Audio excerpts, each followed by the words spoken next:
Supreme court का फैसला जो है, I think I wasn't expecting, मैं ये एक्सपेक्ट नहीं कर रहा था कि बहुत पॉजिटिव होगा। मुझे पता था सिटिंग ऑन द फेंस कि तकरीबन वैसे ही होगा। मगर ये जो तर्क की है, हमारे जो जजेस ने तर्क की है, the things that they said during the verdict, that give me a lot of hope, specially what CJI had said. पहले हमें पता ही नहीं था सेक्स और जेंडर और सेक्सुअलिटी में फ़र्क क्या है, उसको स्पष्ट किया।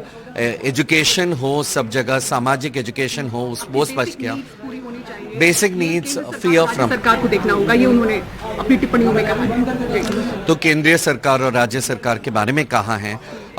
मगर ये भी इम्पोर्टेंट होता है कि हम जो एलजीबीटी समुदाय के लोग हैं, जो इतनी हिम्मत कर सकते हैं कि मीडिया के पास आएँ, हम हमारे एमएलए और एमपीज़ के पास भी जाएं और उनको बताएं कि हम उतने ही अलग हैं जितने कि दो लोग अलग होते हैं। हमें कुछ हम ऐसा नहीं है कि हमें कुछ कमी है, हम बस अलग हैं और विविधता है हमें। बट इसका मतलब ये नहीं कि हम बीमार हैं या आप हमारे खिलाफ कुछ कह सकते हो। साफ तौर पे कहा हरीश, किसी भी तरह का जो भेदभाव आम दिन में आपके साथ होता है वो नहीं होना चाहिए, इस कम्युनिटी के साथ नहीं होना चाहिए। किस तरह का भेदभाव आप देख रहे हैं कि आज भी एग्जिस्ट कर रहा है? हमारा बहुत बार हम जब घर लेने की कोशिश करते हैं कपल के, हमें भाई बन के लेना पड़ता है बहुत बार। ट्रांसजेंडर लोगों को, हिजरा समुदाय के लोगों को बहुत सारे जगहों में घर नहीं दिया जाता है। बहुत बार हमें राइट ऑफ एडॉप्शन नहीं है। हम बहुत सारे बच्चे जो हैं अनाथालयों में पड़े रहते हैं और यहाँ पे हैं कम्युनिटीज़, और वो बच्चे तो हेट्रोसेक्सुअल रिलेशनशिप से बने हुए बच्चे हैं, वो अनाथालय में पड़े हुए हैं। हम चाहते हैं कि वो एडॉप्शन का राइट मिले हमें।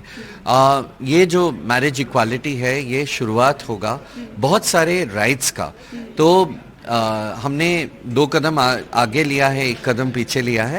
इन जजेस के तर्क जो थी वो सारे, all of that was very positive. आपके लिए क्या उस जजमेंट के दौरान आपकी वो कौन सी बातें थी जो बिल्कुल आपको लगा था कि शायद आपके पक्ष में जा सकता है? सीजेआई ने जो कहा था, सीजेआई ने कहा था कि शादी का भले ही हम ये ना दें, सिविल यूनियन के बारे में उन्होंने बताया था। फिर उन्होंने ये भी बताया था कि एडॉप्शन के बारे में बताया था। उन्होंने ये स्पष्ट किया था कि हेट्रोसेक्सुअल शादियों में, मैं अगर खुद को औरत मानता हूँ और मैं एक आदमी के साथ शादी कर रहा हूँ, तो उसके साथ मुझे अनुमति दी जानी चाहिए। अब आगे लड़ाई कहाँ तक जाएगी? आपकी 20 याचिकाएं थी और एक लंबी लड़ाई आप लोगों की चल रही थी। अब बहुत सारी लड़ाइयाँ हैं, ये सिर्फ एक लड़ाई नहीं है। मेरा और एक पिटीशन है सुप्रीम कोर्ट में, मैं लड़ रहा हूँ ब्लड डोनेशन के लिए। एलजीबीटी गे लोग ब्लड डोनेट नहीं कर सकते हैं, तो उसके लिए मैं लड़ रहा हूं। और बहुत सारी ऐसी लड़ाइयां हैं जो हम लड़ते रहेंगे। एक positive take away Harish last में, एक पॉजिटिव टेक अवे आप इस फैसले से जुड़े हैं? Positive take away is the fact that we have moved forward. वो जो कमेंट्स हैं, हम कमेंट्स पे अगर अमल करें और गवर्नमेंट अगर अमल करें तो बहुत अच्छा होगा।